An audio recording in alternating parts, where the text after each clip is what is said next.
Nga ay nagsanyas. Sa bayan ng Katwa, lahat ng tao, mga matatanda, kababaihan, kabataan, mga bulag at may kapansanan, mga iskolar at mangmang ay nagmadaling masilayan ang kahali-hali ng anyo ng Panginoong Gaurahari. May ilang babae na may dalang banga ng tubig sa kanilang balakang. Ang iba naman ay napatigil na bighani sa mahiwagang kagandahan ng Panginoon. Pinagtawanan ng ilan si Kesaba Bharati sa pagbibigay ng sanyas sa isang binatang napakagwapo. Pinupuri ng lahat ang ina na nagluwal sa ganoong kagilagilalas na anak na may walang hanggang kapantay na kagandahan. Iniisip nila si Sachi Devi, ang mapalad na ina ni Gauranga, ay kasing dakila ni Devaki, ang tanyag na ina ng Panginoong Sri Krishna. Ang babaeng nakapag-asawa kay Gauranga ay ang pinakamapalad sa tatlong daigdig. Hindi nila maiaalis ang kanilang paningin sa hindi maipaliwanag na kaakit-akit na anyo ni Gaura Sundar. Ang sinumang babae ay maaring mamatay sa simpleng pagkarinig na siya ay magsasanyas o pagsuko ng sarili sa espiritual na layunin. Paano natin matitiis ang pagkuha niya ng sanyas? Ang mga taong nag-iisip ng ganito ay nagsimulang umiyak ng malakas. Sa habag, tinawag ni Gauranga ang lahat at sinabihan sila, "Huwag magdalamhati." Sinabi niya, "Pagpalain ninyo ako upang maisakatuparan ko ang aking hangaring ialay ang aking buhay sa paglilingkod sa mga paanan ni Krishna." Ang bawat isa ay naghahangad ng tamang Panginoon. Ang kagandahan at kabataan ay dapat gamitin sa paglilingkod sa tamang Panginoon. Kung wala kang Panginoon o asawa, lahat ng iyong kakayanan at katangian ay walang silbi. Ang paglilingkod sa mga paanan ni Krishna, ang tanging kanlungan ko. Maglilingkod ako sa minamahal na Panginoon at Guru ng aking buhay sa pamamagitan ng pag-aalay ng lahat ng mayroon ako.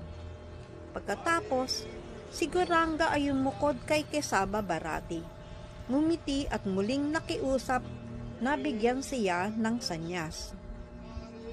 Kinabukasan, sumunod si Gaurahari sa utos ng kanyang guro at isinagawa ang lahat ng ritual para sa pagtanggap ng sanyas.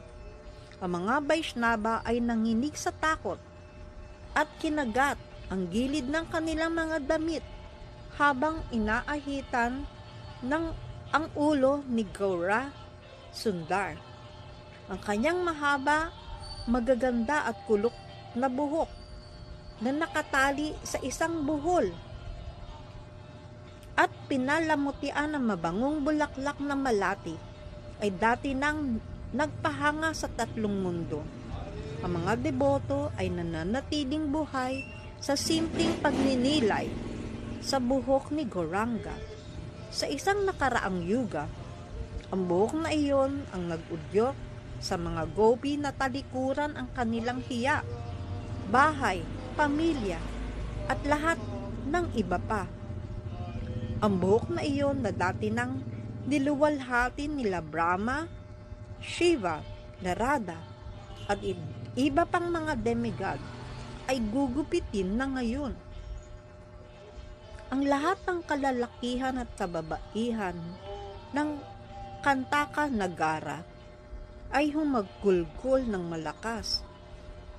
Nanginginig ang mga kamay sa takot. Tumanggi ang barbero na gupitin ang buhok ni Panginoong Gauranga.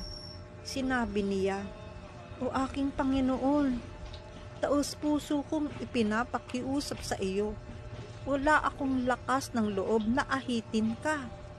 Hindi pa ako nakakakita ng buhok na kasing ganda ng iyo, na umaakit sa tatlong mundo. Huwag po ninyong putulin ang inyong buhok dahil ito'y nagbibigay kasiyahan sa puso ng lahat. Walang katulad ninyo sa buong mundo. Ngayon ko lamang napagtanto na kayo ang Panginoon ng buong sanlilikha. Sa pagkarinig nito, si Panginoong Goranga ay nadismaya. Nangamba ang barbero na makita ang kalungkutan ng Panginoon. Alam ng barbero na hindi maiiwasan ang pag-aahit. Ngunit nagmakaawa siya. Aking Panginoon, paano ko gugupitin ang inyong buhok? Nanginginig ako sa takot na baka magkasala ako sa inyo. At kung mangyari iyon, kaninong mga paa ang mahihipo ko upang mapawi ang aking kasalanan? Isa lamang akong hamak na barbero mula sa mababang uri ng lipunan. Sinabi ni Panginoong Bishbambar, pagkatapos ng araw na ito, maari mo nang iwanan ang gawaing paggugupit. Sa awa ni Sri Krishna, mamumuhay ka ng masaya at maunlad, at sa huli ay babalik ka sa aking tahanan sa espiritual na daigdig. Kaya't sa oras ng pag-aahit ng ulo ng Panginoon, natanggap ng barbero ang biyayang ito. Sa malungkot na puso, isinalaysay ni Lokana Das ang pangyayaring ito.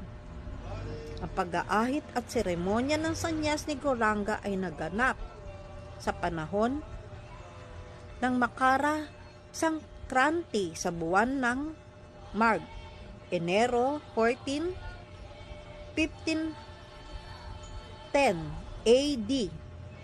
Narinig ng Panginoon ang sanyas mantra mula kay Kesava Bharati, ang pinuno ng mga Vaishnava. Si Vishbambar ay nilugod ng alon ng pag-ibig kay Krishna, na lalo pang lumakas ng daang-daang beses. Ang kanyang katawan ay binalot ng mga umbok ng kasiyahan. Ang mga luha ng prema ay walang tigil na umaagos mula sa kanyang mapulang mga mata. Itinaas ang kanyang doti, si Goranga ay gumawa ng malakas na sigaw.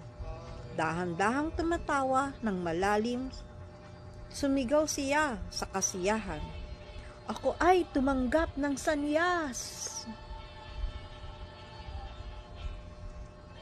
Haribol.